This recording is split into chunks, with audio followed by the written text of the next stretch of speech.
Tonight I'm making Neapolitan meatballs. I started by defrosting some ground beef, which I have here. We've got 28 ounces of diced tomatoes. This is boulder that I covered with water. It was half a cup, and then you just cover it with water, let it sit for a half an hour.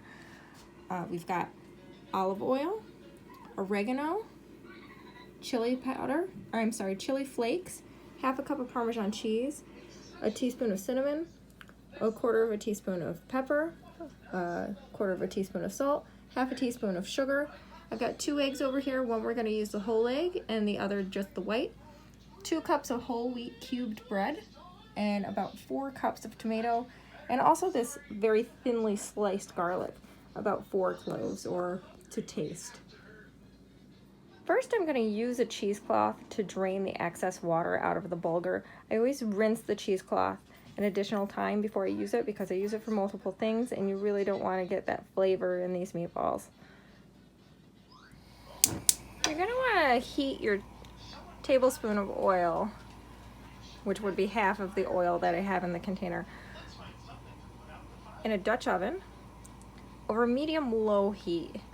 While doing that, I'm also going to start boiling water in this pan for the spaghetti that we're going to have to go along with these meatballs. We're going to add garlic, oregano, the crushed pepper, and stir and cook for about a minute. Now that we've cooked it for a minute, we're going to add in all these tomatoes. Start with your 4 cups of diced tomatoes, as well as 2 28-ounce cans of tomatoes or 4 of your 14-ounce cans. Now we're going to take this tomato mix and turn the heat up to medium-high so that we could get it to simmer.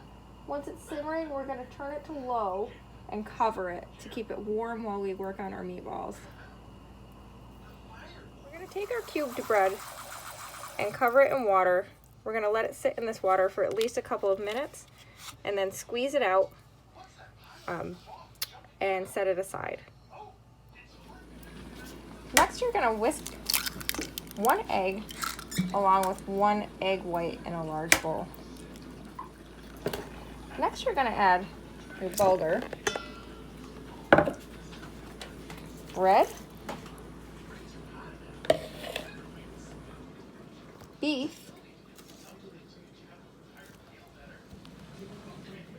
Parmesan cheese,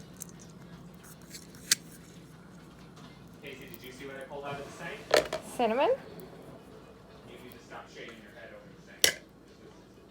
pepper, Giant ball hair.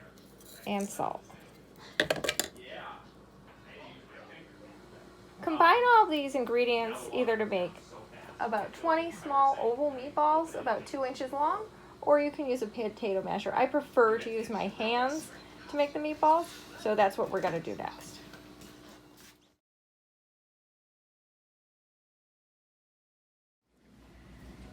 Now we're going to take our cast iron skillet and heat it over medium-high heat with a tablespoon of oil, and this is what we're going to use to cook our meatballs. We're only going to cook these meatballs for about 4 minutes, but make sure that while we're cooking them, that you continue to turn them so that they're browned all the way, because we're going to add them to that sauce. So as you can see, my meatballs fell apart a little bit, so we're going to try this quick fix.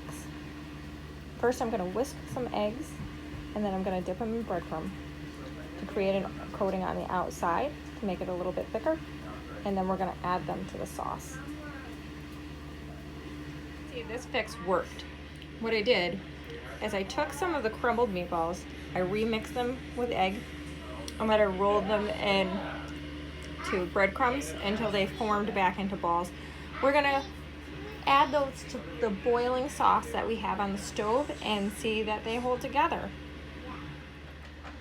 Now that these meatballs are all set, I'm going to let them simmer in the sauce for around 20 minutes.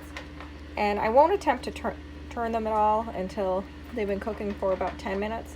I'm going to cover them loosely and hopefully that will fix the dilemma that we had of them falling apart.